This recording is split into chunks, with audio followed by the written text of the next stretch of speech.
मैं गांव में जाता हूँ, मीटिंगों में जाता हूँ, पूछता हूँ महिलाओं से कभी हवाई जहाज सफर किया। मैं लाखों लोगों से मिल चुका, आज तक गरीबों ने हाथ नहीं उठाया सर कि उन्होंने हवाई जहाज का सफर किया, हेलीकॉप्टर का भी नहीं किया है। गरीब पैदा होता है, मर जाता, ना अच्छा इलाज मिलता, ना सुविधाएं मिलती, बस उसका जीवन है कि वो पैदा हो गया है। और मुझे उम्मीद है कि एक नौजवान दूसरे नौजवान के दर्द को और गरीबों के दर्द को और ग्रामीण क्षेत्रों के दर्द को समझेगा। आदमी पैदा होता है भारत में और गरीबी में मर जा, हजारों साल चला, अब भी आजादी के 75 साल बाद भी अगर ये नहीं हो पा रहा है तो इस पे हमें गौर करना चाहिए। धन्यवाद। धन्यवाद सभापति महोदय। मैं आपने मुझे मौका दिया इसके लिए धन्यवाद। मैं अपने व्यक्तिगत जीवन में मेरे आज भी याद है, मेरी माँ ने एक बार मुझसे कहा कि मेरे मामा बहुत गौरवशाली हैं कि उनकी बिटिया ने उनको प्लेन का सफ़र करा दिया। क्योंकि हम गांव से आते हैं, किसान परिवार से हैं, तो हर चीज़ की हमारे लिए अहमियत है। मैंने भी ये तय किया था कि मैं अपनी सैलरी से अपनी माँ को एक बार हवाई जहाज का सफ़र ज़रूर कराऊंगा। अब हालात ऐसी हैं, आप बेहतर जानते हैं, हमने देश भी जानता है, सब लोग जानते हैं कि गरीब आदमी हवाई जहाज में सफ़र नहीं कर सकता। प्रधानमंत्री जी तो कहा था बहुत दिन पहले कि चप्पल वाला जो है हवाई जहाज में सफ़र करेगा, लेकिन आज हालात ऐसे, किराया भाड़ा इतना बढ़ गया है, जो नीतियाँ हैं उसकी वजह से, कि गरीब आदमी सफ़र नहीं कर सकता है। गरीब आदमी तो ट्रेन में AC के डब्बे में सफ़र नहीं कर सकता, इस तरह के हालात। तो मेरी मंत्री जी से मांग है कि कोई व्यवस्था ऐसी की जाए कि जो करोड़ों महिलाएं देश की हैं, करोड़ों परिवार ऐसे जिन्होंने सपना ही देखा हवाई जहाज को जाते, उनको भी एक बार मौका मिले कि हवाई जहाज का सफ़र कर लें। तो अगर किराया सस्ता होगा तो शायद वो प्रयास कर सकते हैं, उनके बच्चे प्रयास कर सकते हैं। साथ साथ वायु यात्रा में सेफ्टी सिक्योरिटी का बहुत ज़्यादा ध्यान रखने की जरूरत है। कई बार हादसे हुए हैं, कई चीज़ों पर हमें गौर करना है। साथ साथ ज़्यादातर एयरपोर्ट जो है वो प्राइवेट हो गए और प्राइवेट होने की वजह से कर्मचारियों का शोषण होता है। कर्मचारियों की, क्योंकि हमारे यहाँ बेरोजगारी बहुत है, तो कर्मचारियों को वहाँ काम करने में जो सैलरी मिलती है उसमें एक बार का टिकट भी नहीं आता कई जगह पे। तो मेरी आपसे ये आग्रह है कि जिन लोगों जो प्राइवेट हो गए वहाँ भी सैलरी कम से कम न्यूनतम वेतन इतना होना चाहिए 20,000 रुपये कि वो अपने परिवार का भी और सफ़र भी वो कभी कर ले, ऐसा मौका भी उन्हें मिलना चाहिए। साथ साथ प्राइवेट होने की वजह से SC ST OBC के बच्चों को जो नौकरी मिल जाती थी वो भी जीरो होगी। तो मेरी आपसे आग्रह है कि अगर प्राइवेट भी हो गया तो उनसे भी कहा जाए कि कमजोर वर्गों के लोग बच्चों को मौका दिया जाए। साथ साथ नगीना में जहां जिन्होंने मुझे चुन के भेजा, मैं उनका धन्यवाद करता हूं, उस क्षेत्र का, वहां एयरपोर्ट नहीं और लंबे समय से उनकी ये मांग, वहां पायलट ट्रेनिंग स्कूल भी नहीं है, एरोस्टेस ट्रेनिंग स्कूल भी वहां खोलना चाहिए क्योंकि ग्रामीण क्षेत्रों की प्रतिभाओं को नकारना नहीं चाहिए।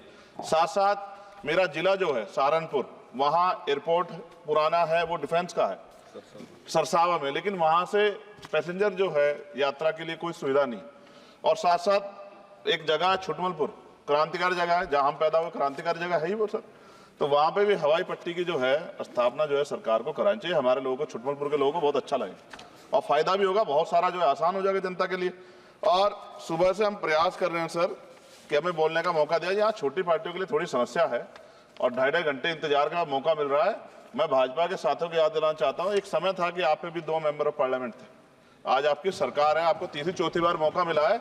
अगर हम लोग भी ज्ञान की कमी थोड़ी है किसी में, ऐसा तो रानी के पेट से ही राजा पैदा होता है या कोई माँ के पेट सीख के आता है। हम तो संघर्ष करके आए 15-15 साल, तो जब हमें मौका नहीं मिलेगा, अपनी बातें रख पाएंगे तो हमारी बात कैसे पहुंचेगी।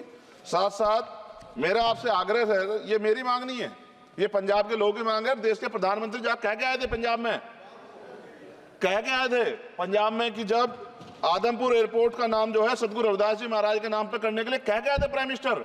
आप पता करा लो, ऑन रिकॉर्ड है, प्राइम मिनिस्टर ने अपनी स्पीच में कहा जब पंजाब गए कि हम इस जालंधर में जो एयरपोर्ट है आदमपुर में, कि हम उसका नाम सतगुरु रविदास जी महाराज के नाम पे करेंगे। लेकिन सर दावे और वादे हैं, कब तक ये खोखले वादे होते रहेंगे। देश के प्रधानमंत्री की बात का कोई सम्मान होना चाहिए। क्या सरकार, ये मंत्री जी नहीं सुनना चाहते या फिर उन्होंने झूठा वादा कर लिया, इन पे भी ध्यान देना चाहिए।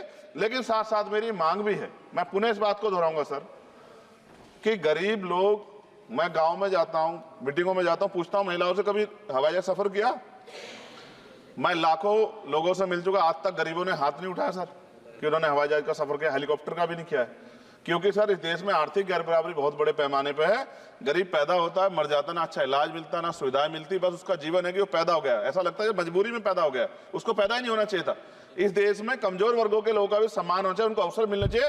सरकार की योजनाओं में गरीबों की हिस्सेदारी होनी चाहिए, इस बात का ध्यान जो है सरकार को रखना चाहिए। और अगर सरकार नहीं रखती है तो वो सरकार सर गरीबों की नहीं हो सकती है। नौजवान जो है मंत्री सरकार ने दिए हैं, और मुझे उम्मीद है कि एक नौजवान दूसरे नौजवान के दर्द को और गरीबों के दर्द को और ग्रामीण क्षेत्रों के दर्द को समझेगा। और मुझे भरोसा है आपके ऊपर, आपकी शैली के ऊपर, क्योंकि पिछली बार भी विषय उठा था। हम चाहते हैं सब लोग कि आप इस बात को इस बार सफल करने में कामयाब हो जाएंगे। मेरी मंगल कामनाएं भी है कि कोई गरीब परिवार आपको प्रार्थना करे, दुआएं करे कि आपने उनको ये मौका दिया। वरना आदमी पैदा होता है भारत में और गरीबी में मर जा, हजारों साल चला। अब भी आजादी के 75 साल बाद भी अगर ये नहीं हो पा रहा है तो इस पे हमें गौर करना चाहिए कि क्यों नहीं हो पा रहा। कई सीनियर साथी हमारे यहाँ हैं, मैंने उनको प्लेन चलाते हुए देखा, मेंबर ऑफ पार्लियामेंट होते भी। मेरा विश्वास है कि अगर इधर से भी और इधर से भी सब लोग जनता के विषय में सोचेंगे तो जनता की जिंदगी आसान होगी, जो कि अभी नजर नहीं आती। और मैं फिर आपसे आग्रह करूंगा, आप चेक कराइए, SC ST OBC के बच्चों को वैसे ही नौकरी नहीं मिल रही है, और जब ये पूरा सेक्टर प्राइवेट हो जाएगा तो क्या रिजर्वेशन करेंगे हम लोग? क्या फायदा रिजर्वेशन का? जब SC ST OBC के बच्चों क्या रिजर्वेशन का फायदा? गाली तो खाते हैं इस नाम पे, लेकिन रिजर्वेशन ही कहां मिलेगा जब सब प्राइवेट हो जाए? प्राइवेट वाले कहां दे रहे हैं? तो उनको कहिए कि प्राइवेट सेक्टर में मैं विधेयक लेके आया, निजी विधेयक, कि प्राइवेट सेक्टर में SC ST OBC के बच्चों को मौका मिलना चाहिए। सुप्रीम कोर्ट का एक ऑर्डर, चर्चा हुई इसमें कि भाई क्रिमिलेयर होगी। कितने अरबपति बने आप लोग? कितने लोगों पे हवाई जहाज बताइए? SC ST के लोगों पे कितने लोगों पे हेलीकॉप्टर बताइए? आप कुछ नहीं है आपके पास आंकड़े। सब लोग मिलकर गरीबों को चलना चाहते हैं, ये गलत है सर। मैं आपका धन्यवाद करूंगा पुणे सर, और क्योंकि हम ही कोरम पूरा करते हैं सर, देख लीजिए आप, हम ही बैठे कोरम पूरा करते हैं। हमें विश्वास है अपने देश की पार्लियामेंट पे कि आज नहीं तो कल इस पार्लियामेंट से गरीबों के लिए कानून बनेंगे और गरीबों के लिए पॉलिसियां बनेंगी और गरीबों को भी सम्मान का जीवन मिलेगा, ऐसा हमें विश्वास है। मैं आपका धन्यवाद करता हूं और मुझे उम्मीद है नौजवान हमारे मंत्री से कि वो गरीबों की बात को सुनेंगे और हम लोगों की पीड़ा को समझेंगे और हमारे क्षेत्रों में काम कराने का। धन्यवाद।